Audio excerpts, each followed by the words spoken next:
BS99 news కి స్వాగతం. Bulletin ముందుగా హెడ్లైన్స్ చూద్దాం. స్వర్ణాంధ్ర విజన్ 2047 ప్రతిజ్ఞ చేయించిన ముఖ్యమంత్రి.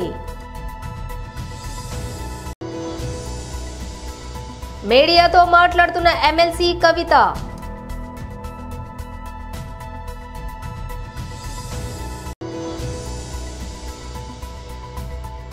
అల్లు అర్జున్ అరెస్టుపై తీవ్రంగా స్పందించిన హరీష్ రావు.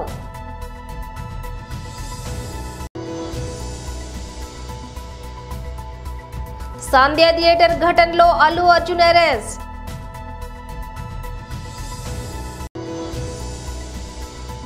భూమిని ఢీ కొట్టబోతున్న ఆస్ట్రాయిడ్, మన ఇస్రో శాస్త్రవేత్తల హెచ్చరిక. ఇక డీటెయిల్స్ చూస్తే స్వర్ణాంధ్ర విజన్ 2047 ప్రతిజ్ఞ చేయించిన ముఖ్యమంత్రి. ఒక ప్రతిజ్ఞ చేస్తున్నాం. కుడి చెయ్యి ముందర పెట్టి మీరందరూ కూడా ఈ ఓత్ తీసుకోవాల్సి కోరుతూ, నేను నా పేరు చెప్పినప్పుడు మీరు మీ పేరు చెప్పండి. ఈ ప్రతిజ్ఞ అందరం కలిసి చేద్దాం. నారా చంద్రబాబు నాయుడు అనే నేను ఆంధ్రప్రదేశ్ అభివృద్ధికి అచంచలమైన నిబద్ధతతో దేశానికి ఆదర్శంగా నిలిచి సంపన్న, ఆరోగ్యకరమైన, సంతోషకరమైన రాష్ట్రంగా తీర్చిదిద్దేందుకు కృషి చేయాలని మనస్ఫూర్తిగా సంకల్పిస్తున్నాను. మనందరం కలిసి స్వర్ణాంధ్ర 2047 దిశగా పరివర్తనాత్మక ప్రయాణాన్ని ప్రారంభిస్తాం. మన రాష్ట్రం శ్రేయస్సు, సృజనాత్మకత మరియు సమ్మళతకు ప్రపంచవ్యాప్త గుర్తింపును పొందుతుంది. ఐకమత్యంతో, దృఢ సంకల్పంతో ప్రతిజ్ఞ చేస్తున్నాను. ఆంధ్రప్రదేశ్ను పూర్తిగా పేదరికం లేని రాష్ట్రంగా తీర్చిదిద్దడానికి సమ్మిళిత వృద్ధి, సమాన అవకాశాలు మరియు ప్రతి ఒక్క కుటుంబం ఆవిష్కరణ, ఉత్పాదక ప్రమాణాల్లో ఆంధ్రప్రదేశ్ ప్రపంచ నాయకత్వం వహించడం, పరిశుభ్రమైన, సుస్థిరమైన ఆంధ్రప్రదేశ్ను నిర్మించి భవిష్యత్ తరాలకు పచ్చని పర్యావరణాన్ని అందించడం, శక్తివంతమైన సాంకేతిక పరిజ్ఞానాన్ని అవలంబించడం మరియు ఉపయోగించడం, ఇది మన సమిష్టి వాగ్దానం. రాష్ట్రంలో ప్రతి ఒక్క వ్యక్తి, ప్రతి కుటుంబం, సమాజం సమిష్టిగా అభివృద్ధి చెందడం మరియు పురోగతి సర్వసమ్మిళితంగా ఉండడం, అందరం కలిసి స్వర్ణాంధ్ర 2047 ద్వారా దేశానికి, ప్రపంచానికి స్ఫూర్తినిచ్చే మహోన్నత వారసత్వానికి రూపకల్పన చేద్దాం. ఎమ్మెల్సీ కవిత మీడియాతో మాట్లాడారు.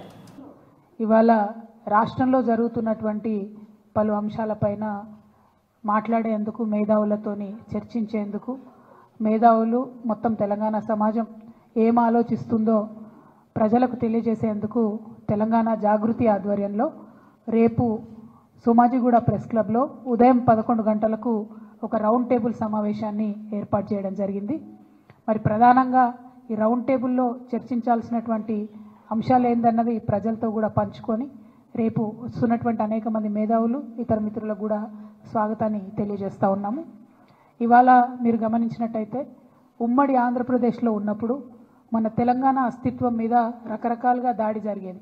అది మన భాషను అవహేళన చేయడం కావచ్చు, మన యాసను అవహేళన చేయడం కావచ్చు, మన దగ్గర కవులు కళాకారులు లేదనడం కావచ్చు, లేకపోతే మన పాటలు కాకుండా మన పాటలను మరిపించేటటువంటి ఇంకొక పాటలను ప్రభుత్వ వేదికల మీద పాడించడం కావచ్చు, మనకు మన పండగలను అవహేళన చేయడం కావచ్చు, మన పండగలకు ప్రాధాన్యత ఇవ్వకపోవడం కావచ్చు, మన దగ్గర ఉండేటటువంటి గంగా జమున తహజీబ్ని అవమానించే విధంగా మాట్లాడడం కావచ్చు, ఇవన్నీ కూడా మనం ఉమ్మడి ఆంధ్రప్రదేశ్లో భరించినాం, వాటిని ఫేస్ చేసినాం, వాటిని దాటుకొని ఉద్యమం చేసి ఇవాళ ప్రత్యేక తెలంగాణ రాష్ట్రాన్ని సాధించుకోవడం జరిగింది.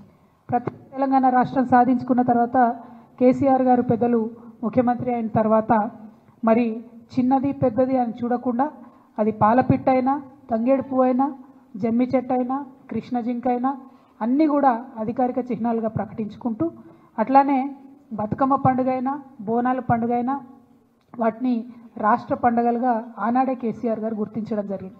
అట్లానే తెలంగాణ సమాజానికి వందల సంవత్సరాలుగా అలవాటు ఉన్నటువంటి మత సామరస్యాన్ని కాపాడడానికి కూడా ఒక పక్క క్రిస్మస్ని ప్రభుత్వపరంగా చేస్తూ, ఇంకొక పక్క రమదాన్ని చేస్తూ, ఇంకొక పక్క బతుకమ్మ బోనాలు చేస్తూ మరి అన్ని విధాలుగా కూడా మన గంగా జమున సంస్కృతిని కాపాడుతూ రావడం జరిగింది. మరి ఇవాళ 10 ఏళ్ళు బీఆర్ఎస్ పాలన తర్వాత ఒక రికార్డ్ లాగా ఒక చిన్న మత కల్లోలం కూడా లేకుండా మనం సాధించుకోవడం జరిగింది. ఇవాళ కాంగ్రెస్ ప్రభుత్వం వచ్చినప్పటి నుంచి ఏం జరుగుతుంది? వచ్చినప్పటి నుంచి రేవంత్ రెడ్డి గారు ముఖ్యమంత్రి గారు ఏం మాట్లాడుతూ ఉన్నారంటే ఫస్ట్ తను మొదలు పెట్టడమే రాష్ట్ర అధికారిక చిహ్నం మారుస్తాను, ఆ చిహ్నంలోంచి చార్మినార్ తీసేస్తాను, ఆ చిహ్నంలోంచి కాకతీయ తోరణం తీసేస్తాను అనేటటువంటి అంశాలు మాట్లాడడం జరిగింది. మళ్ళీ ఏమైందో ఎవరు బుద్ధి చెప్పినరో పెద్దగా దాని జోలికి పోకుండా అది విరమించుకున్నట్టుగా అనిపించింది. ఆ తర్వాత మళ్ళీ ఏ పండగ వచ్చినా కూడా దాన్ని చేయకుండా, అంటే రమదాన్ పండుగ వచ్చింది దానికి తోఫా ఇవ్వలేదు, బతుకమ్మ పండుగ వచ్చింది మా ఆడబిడ్డలకు చీరలు ఇవ్వలేదు, రేపు క్రిస్మస్ వస్తుంది దానికి కూడా వాళ్ళు ఏమి ఇచ్చే ఆలోచనలో కూడా కనీసం లేరు. అదేవిధంగా మరిగా ప్రభుత్వ వేడుకల్లో పాడుతున్నటువంటి పాటలు చూస్తే నిజంగా కన్నీళ్ళు వచ్చేటటువంటి పరిస్థితి. మొన్న పెద్దపల్లిలో కానీ, అంతకుముందు వరంగల్లో కానీ, నిన్న సెక్రటేరియట్లో వాళ్ళు పెట్టుకున్న కార్యక్రమంలో కానీ మనకు సంబంధం లేని పాటలు, అసలు మన తెలంగాణ సమాజం ఆమోదించినటువంటి పాటలు. మరి అంతమంది తెలంగాణలో జానపద కళాకారులు ఉంటే ఒక్క కళాకారుడు కూడా మీకు పాట పాడడానికి దొరకలేదు. అల్లు అర్జున్ అరెస్ట్ పై BRS senior MLA Harish Rao స్పందించారు. జాతీయ ఉత్తమ అవార్డు విజేత అల్లు అర్జున్ అరెస్ట్ ను ఆయన ఖండించారు. ఈ మేరకు ఎక్స్ వేదికగా ప్రభుత్వంపై ప్రశ్నల వర్షం కురిపించారు. అసలు బెనిఫిట్ షోలకు అనుమతి ఇచ్చింది ఎవరు? ముందస్తు జాగ్రత్తలు తీసుకోకుండా సినిమా ప్రదర్శించింది ఎవరు అని నిలదీశారు. సినిమా కోసం వెళ్లి తొక్కిసలాటలో రేవతి అనే మహిళ ప్రాణాలు కోల్పోవటం అత్యంత బాధాకరమని, కానీ దీనికి అసలు కారకులు రాష్ట్ర పాలకులేనని ఆరోపించారు. చర్యలు తీసుకోవాల్సింది ముమ్మాటికి కాంగ్రెస్ ప్రభుత్వంపైనే అన్నారు. రేవంత్ రెడ్డి బ్రదర్స్ వేధింపుల వల్లే చనిపోతున్నా అని సూసైడ్ లెటర్ రాసి సీఎం సొంత గ్రామం కొండారెడ్డిపల్లి మాజీ సర్పంచ్ సాయిరెడ్డి ఆత్మహత్య చేసుకుంటే రేవంత్ బ్రదర్స్ ని ఎందుకు అరెస్టులు చేయలేరు అని ప్రశ్నించారు. రేషన్ కార్డు నిబంధనల వల్లే రుణమాఫీ కాక ఆత్మహత్య చేసుకుంటున్నా అని సూసైడ్ లెటర్ రాసి మేడ్చల్ వ్యవసాయ కార్యాలయం వద్ద సురేందర్ రెడ్డి అనే రైతు ఆత్మహత్య చేసుకుంటే కారకుడైన రేవంత్ రెడ్డిని ఎందుకు అరెస్టు చేయరు? అరెస్టు చేయాల్సి వస్తే ముందు రేవంత్ రెడ్డి సోదరులను అరెస్టు చేయాలన్నారు. ఏడాది పాలనలో రైతులను బలిగొన్నందుకు ఎవరిని అరెస్టు చేయాలి? ఫుడ్ పాయిజన్లతో 49 మంది విద్యార్థులు చనిపోయారు. దీనికి ఎవరిని అరెస్ట్ చేయాలి? ఫార్మసిటీ పేరుతో లగచిర్ల గ్రామానికి గిరిజన బతుకులను ఛిద్రం చేశారు.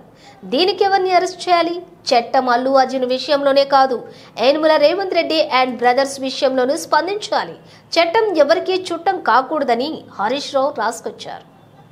ఆర్టీసీ క్రాస్ రోడ్లోని సంధ్యా థియేటర్లోని డిసెంబర్ 4న రాత్రి Pushpa to the rule benefit show నేపథ్యంలో అల్లు అర్జున్ రాక సందర్భంగా జరిగిన తొక్కిసలాటలో రేవతి అనే మహిళ మృతి చెందగా ఆమె కుమారుడు శ్రీతేజ్కు గాయాలైన విషయం తెలిసిందే. ఈ ఘటనలో శ్రీతేజ్ పరిస్థితి విషమంగా ఉన్నట్లు తెలుస్తోంది. మృతురాలి కుటుంబ సభ్యుల ఫిర్యాదు మేరకు పోలీసులు అల్లు అర్జున్పై ఇప్పటికే కేసు నమోదు చేయగా తాజాగా ఈ కేసులో చిక్కడపల్లి పోలీసులు అల్లు అర్జున్ అరెస్ట్ చేశారు. ఈ మేరకు అల్లు అర్జున్ చిక్కడపల్లి పిఎస్ కు తీసుకువెళ్లారు. వెళ్లారు. ఈ ఘటనలో పోలీసులు ఇటీవలే ముగ్గురిని అరెస్ట్ చేశారు. సెక్యూరిటీ గార్డు సహా థియేటర్ యాజమాన్యానికి చెందినటువంటి మరో ఇద్దరిని అదుపులోకి తీసుకున్నారు.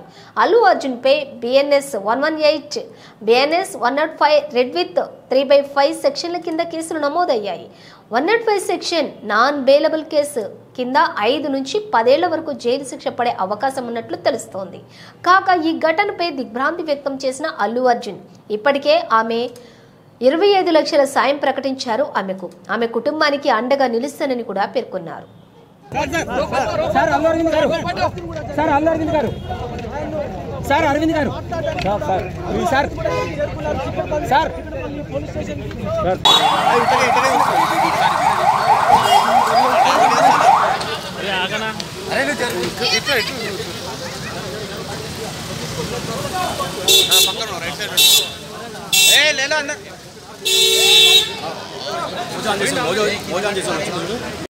ఇంటికెళ్ళి ఆయన్ని పోలీసుల వారు తీసుకొచ్చారు కాబట్టి అరెస్ట్గా చూడాల్సిందా లేకపోతే విచారణలో భాగంగా అల్లరి తీసుకొచ్చి దేశంలోనే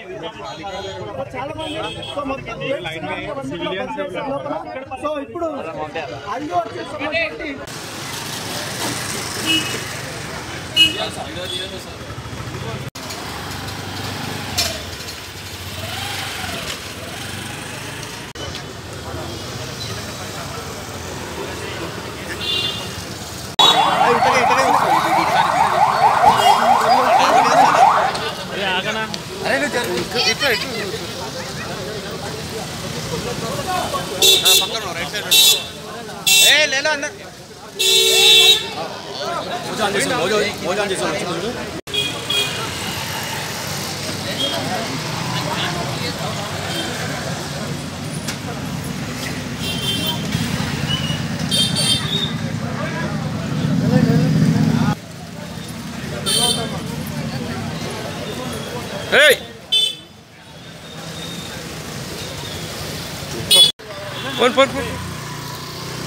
అన్న మీరు రాస్తుంటారు ఇంకా ఏ క్రెడిట్ వచ్చినా రాని నా చెట్లుగా ఉండాలి. గుడ్ అయినా బ్యాడ్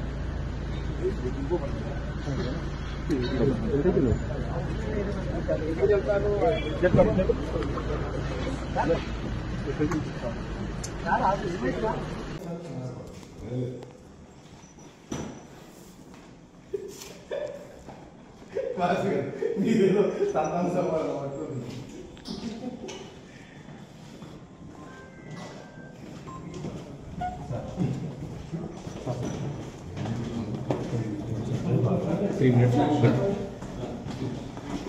అవునా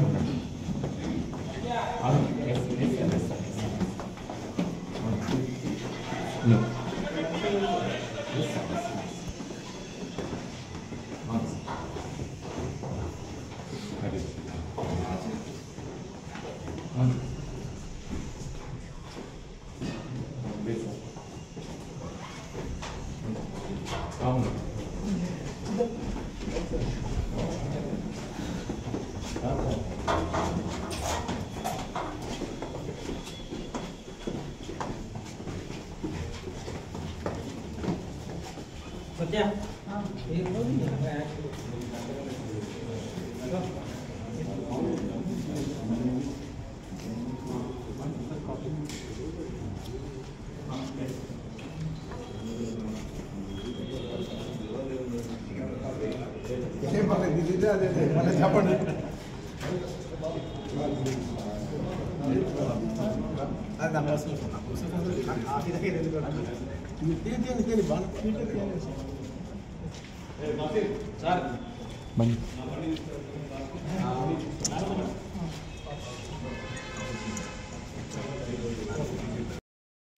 విజయవాడలో జరిగిన స్వర్ణాంధ్ర 2047 సభలోని ఆందోళన నియోజకవర్గం ఎమ్మెల్యే డాక్టర్ పార్థసారథి వాల్మీకి మహాసభలో మాట్లాడారు.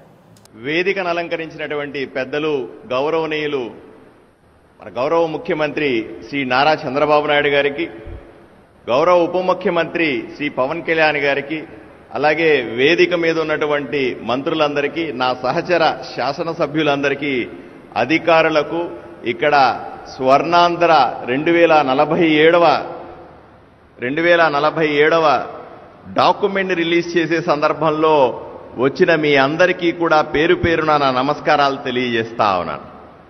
స్వర్ణాంధ్ర 2047 ఆవిష్కరణ చారిత్రాత్మకం.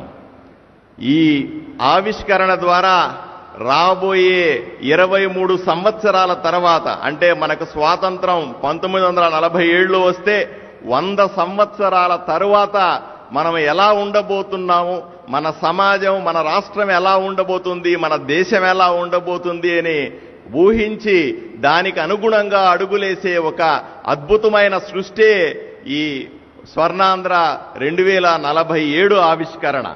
మనకు స్వాతంత్రం వచ్చి 77 సంవత్సరాలైనప్పటికీ కూడా అపరిష్కారంగా ఉన్నటువంటి ఎన్నో సమస్యలను పరిష్కరించే దిశగా గౌరవ ముఖ్యమంత్రి చంద్రబాబు నాయుడు గారు ఆలోచన విధానాన్ని మేళవించి ఈరోజు మన ముందు ఆవిష్కరిస్తున్నటువంటి ఈ స్వర్ణాంధ్ర విజన్ డాక్యుమెంటు లో పాలుపంచుకోవడం నాకు ఎంతో సంతోషంగా ఉంది.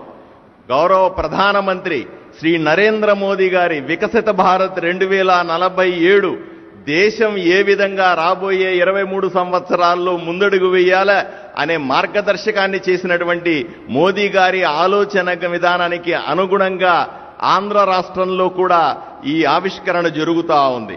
అంతందుకు ఈరోజు రాష్ట్రాలు అభివృద్ధి చెందితేనే దేశం అభివృద్ధి చెందుతాదని మనకందరికీ తెలుసు. ఈ విధంగా రాష్ట్రాన్ని అన్ని విధాలుగా అభివృద్ధి చేసే దిశలో మన ప్రయాణిస్తున్నటువంటి చంద్రబాబు నాయుడు గారికి ప్రత్యేకంగా మనం అభినందించాల్సిన అవసరం ఉంది.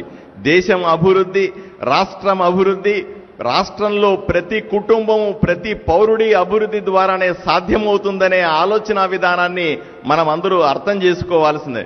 ఈ డాక్యుమెంట్ స్వర్ణాంధ్ర 2047 డాక్యుమెంట్కు 4 స్తంభాలుగా విద్య, ప్రతి ఒక్కరికి విద్య ఉండడం అయితేనేమి, ప్రతి ఒక్కరికి ఆరోగ్యం అయితేనేమి, అన్ని వర్గాల సాధికారత అయితేనేమి, సుపరిపాలన 4 స్తంభాల మీద తయారు చేసినటువంటి ఈ విజన్ డాక్యుమెంట్ని ప్రతి ఒక్కరూ ప్రశంసించాల్సిన అవసరం ఎంతైనా ఉంది.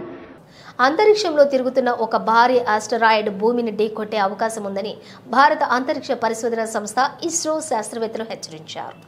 ఆ ఆస్టరాయిడ్ ఢీకొంటే దారుణమైనటువంటి ప్రమాదం జరిగే అవకాశం ఉందని పేర్కొన్నారు. ఆ ఆస్టరాయిడ్ పై ఇస్రో పరిశోధన చేస్తున్నట్లుగా తెలిపారు. ఈ మేరకు వివరాలను ఇస్రో చైర్మన్ ఎస్ సోమనాథ్ తాజాగా వెల్లడించారు. మరో 5 ఏళ్లలో ఢీకొనే ఛాన్స్.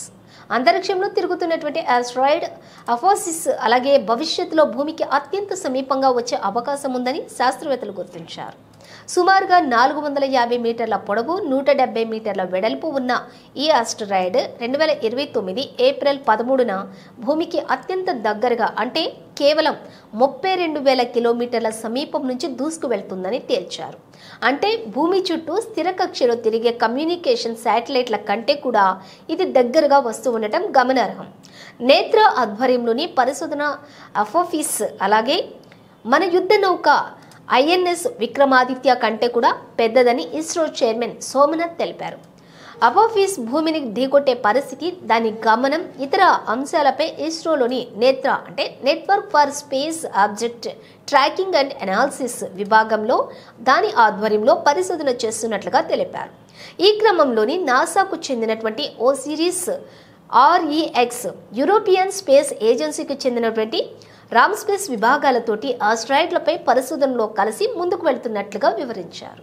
పిఠాపురంలో సోషల్ వెల్ఫేర్ బాయ్స్ హాస్టల్ నందు రథాలపేటకు చెందినటువంటి పోడి గంగాధర్ అలియాస్ బాలు మరియు అతని స్నేహితుడైన గుబ్బల దయానంద పాల్కుమారపు గ్రామంను ఇద్దరు మద్యం సేవించి మద్యం మత్తులోని వారికి ఇంకా డబ్బులు అవసరమైన సదరు హాస్టల్ గోడ వెనుక వైపు నుండి దూకి లోపలికి వెళ్లి 8, 9 మరియు 10 తరగతి చదువుతున్నటువంటి విద్యార్థులు ఉండేటటువంటి వసతి గృహాల్లోకి వెళ్లి వాళ్ళందరినీ భయభ్రాంతులకు గురిచేసి బీరు బాటిళ్లు పగలగొట్టి దాంతో పొడిచి చంపుతానని వాళ్ళ వద్ద ఉన్నటువంటి డబ్బులన్నింటినీ పూర్తిగా ఇవ్వమని పిల్లలందరి దగ్గర సుమారుగా 540 రూపాయలు వసూలు చేసుకుని అక్కడి నుంచి పరారైనటువంటి సంఘటన గురించి సదరు హాస్టల్ వార్డెన్ ఇచ్చినటువంటి ఫిర్యాదు మేరకు పిఠాపురం టౌన్ పోలీస్ స్టేషన్ నందు క్రైమ్ నెంబర్ 249/2024 కేసు నమోదు చేసి త్వరితగతిన విచారణ చేసి ఈ రోజు అనగా 12/12/2024 తేదీన సదరు ఇద్దరు ముద్దాయిలను అరెస్ట్ చేసి పిల్లలను భయపెట్టి వాళ్ళని చంపుతామని బెదిరించి డబ్బులు ఇవ్వని పక్షంలో వారిని చేతులతో కాళ్లతో కొట్టి వారి వద్ద ఉన్నటువంటి డబ్బులను కాజేసినటువంటి నేరంపై రిమాండ్ రిపోర్టు ద్వారా ఈ రోజు పిఠాపురం కోర్టులో హాజరుపరచడమైనది. Pithapuram town police station social welfare boys hostel రథాలపేటలో ఉన్నటువంటి హాస్టల్లో 9వ తారీఖు నైటు 11 గంటలకి ఇదే గ్రామంలో ఉన్నటువంటి దాడి గంగాధరు ఆడి ఫ్రెండ్ అయినటువంటి దయానంద పాల్ గోడ దూకి 9వ తరగతి 10వ తరగతి 8వ తరగతి చదువుతున్నటువంటి పిల్లలందరినీ కూడా భయభ్రాంతులను చేసి వాళ్ళ దగ్గర ఉన్నటువంటి డబ్బులన్నీ కూడా తీసుకుని మిమ్మల్ని చంపేస్తానని భయపెట్టి ఆ డబ్బులన్నీ తీసుకుని వెళ్ళిపోతూ వాచ్మెన్ కూడా భయపెట్టి వెళ్ళిపోవడం జరిగింది. దీనికి సంబంధించి వార్డెన్ గారి దగ్గర కంప్లైంట్ ఇచ్చిన తర్వాత పవన్ ఎస్ఐ గారు త్వరితగతిలో దర్యాప్తు చేసి వాళ్ళ మీద కేసు రిజిస్టర్ చేసి ఈ రోజుని A1 అయినటువంటి దాడి గంగాధర్ అలియాస్ పాలుని అలాగే A2 అయినటువంటి కొబ్బల దయానంద పాలుని అరెస్ట్ చేసి రిమాండ్ రిపోర్ట్ తోటి కోర్టుకి వశపరచడం జరుగుతుంది. అలాగే ఇలాగా ఈ చెడు నడక నడుపుతూ తాగి ఇష్టం వచ్చినట్టుగా బిహేవియర్ చేసినటువంటి వాడిని అందరూ కూడా హెచ్చరించడం జరుగుతుంది. ఈ మత్తులో ఉండి మందు తాగినట్టు వారు అలాగే గాంజాయి తాగినటువంటి వాడికి ఖచ్చితంగా చట్ట ప్రకారంగా చర్య తీసుకుని వీళ్ళందరినీ కూడా జైలుకి పంపించడం జరుగుతుంది. రాత్రుల్లో ఎక్కువగా రైల్వే స్టేషన్ దగ్గర బస్ స్టాండ్ల దగ్గర ఈ ఎవరైతే యూత్ ఎక్కువగా ఈ చెడు వ్యసనాలకు అలవాటు పడి తిరుగుతున్నటువంటి వాళ్ళు వీళ్ళందరికీ కూడా వీళ్ళని అరెస్ట్ చేసి పంపిస్తున్నాం కాబట్టి ఒక హెచ్చరిక అన్నమాట. ఖచ్చితంగా నైట్ తిరిగేటువంటి వాళ్ళు తప్పు చేసినటువంటి వాళ్ళ మీద చట్టపరమైనటువంటి చర్య ఖచ్చితంగా కఠినంగా తీసుకుంటామనేటువంటిది ఈ పిఠాపురం పోలీసు వారి తరఫు నుంచి చెప్పడం జరుగుతుంది. గ్రామీణ ప్రాంతాల్లో మత్తు పదార్థాలను నిర్మూలించేందుకు పార్టీలకు అతీతంగా పనిచేయాలని పిలుపునిచ్చారు దుబ్బాక ఎమ్మెల్యే కొత్త ప్రభాకర్ రెడ్డి. సిద్దిపేట జిల్లా మేర్దొడ్డి మండలం ధర్మారం గ్రామంలోని రన్ ఫర్ యాంటీ డ్రగ్స్ నిర్మూలనలో భాగంగా 2K రన్లో MLA Kotha Prabhakar Reddy, SC/ST commission chairman Bakki Venkataiah యువత పాల్గొన్నారు. ఈ సందర్భంగా ఎమ్మెల్యే కొత్త ప్రభాకర్ రెడ్డి గ్రామాలలో డ్రగ్స్, మత్తు పదార్థాలు విచ్చలవిడిగా వాడుతున్నారని అన్నారు. వీటిని నిర్మూలించేందుకు ప్రతి ఒక్కరు కూడా పనిచేయాలని అన్నారు.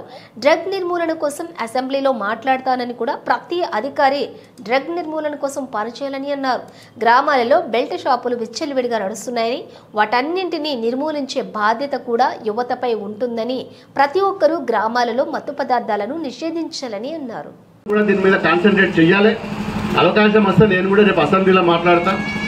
ఈ డ్రగ్స్ మీద తప్పకుండా మరి పోలీసు వ్యవస్థ కూడా పటిష్టంగా పనిచేయాలి. మరి పోలీసు వ్యవస్థతో పాటు మిగతా గవర్నమెంట్ ఆర్గనైజేషన్స్ సంబంధించిన ఒక డిపార్ట్మెంట్ని కూడా దీన్ని యాంటీ డ్రగ్స్ మీద కూడా మరి ఎస్టాబ్లిష్ చేసి గ్రామాలలో కూడా మరి ఇంటెలిజెన్స్ వ్యవస్థ ద్వారా ఈ డ్రగ్స్ ఎవరైతే మరి సప్లై చేస్తుండ్రో వాళ్ళని ఖచ్చితంగా పట్టుకొని శిక్షించాలి. మీకు కూడా కొన్ని పాండాబలాలను దుకాణాలను అమ్ముతుంటని చెప్పి సమాచారం అందిస్తారు. వీళ్ళు అమ్మేది కూడా పాండాబలాలలో దుకాణాలలో చిన్న చిన్న పొట్లాలు చేసి అమ్ముతుంటారని తెలిసింది. మీకు అనుమానం ఉంటే నా నెంబర్ కూడా రాసుకోండి, నాకు ఫోన్ చేయండి. ఖచ్చితంగా వాళ్ళని లోపలేపిస్తా. కేసు బుక్ చేయించి జీవితంలో మళ్ళీ జైల్లోకి వెళ్ళి బయటకు రాకుండా చేసే బాధ్యత ఇలా ప్రోగ్రాం పెట్టి పోగానే సరిపోదు. మనం ఏదో తూతూ మంత్రంగా ఇట్లా పోయి అట్లా రౌండ్ కొట్టచ్చి ప్రోగ్రాం పెట్టి 4 డైలాగులు కొట్టి మాట్లాడంగానే ఇది కంప్లీట్ ఇయ్యాలంటే మూస్తలేదు. దీన్ని కంటిన్యూ చేద్దాం. ఇది ఒక్క ధర్మారమే కాదు, అంతటా మనం తెలిసిన వాళ్ళు అంతటా కూడా ఈ ప్రోగ్రామ్ని గ్రామాలకు తీసుకెళ్దాం. మీకు ఇక్కడ అనుమానం ఉంటే కూడా చెప్పుండ్రి. పలాని గ్రామంలో పలాని యజమాని దుకాణాలలో ఉండే యజమాని అనుమానం ఉన్నది, డ్రగ్స్ అమ్ముతున్నాడు, గంజాయి పొట్లాలు అమ్ముతున్నాడు అని చెప్పి అనుమానం వచ్చినా ఇంకేదన్నా అనుమానం వచ్చినా మీరు బులెటిన్ ముగించే ముందు హెడ్లైన్స్ మరోసారి. స్వర్ణాంధ్ర విజన్ 2047 ప్రతిజ్ఞ చేయించిన ముఖ్యమంత్రి. మీడియాతో మాట్లాడుతున్న ఎమ్మెల్సీ కవిత.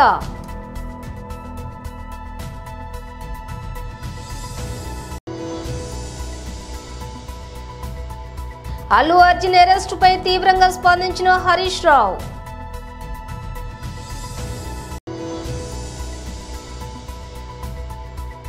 సంధ్య థియేటర్ ఘటనలో అల్లు అర్జున్ అరెస్ట్.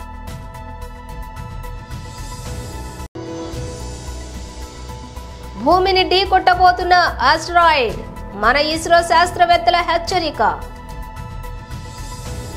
ఇవి బులెటిన్ విశేషాలు. మరో బులెటిన్తో మళ్ళీ కలుద్దాం.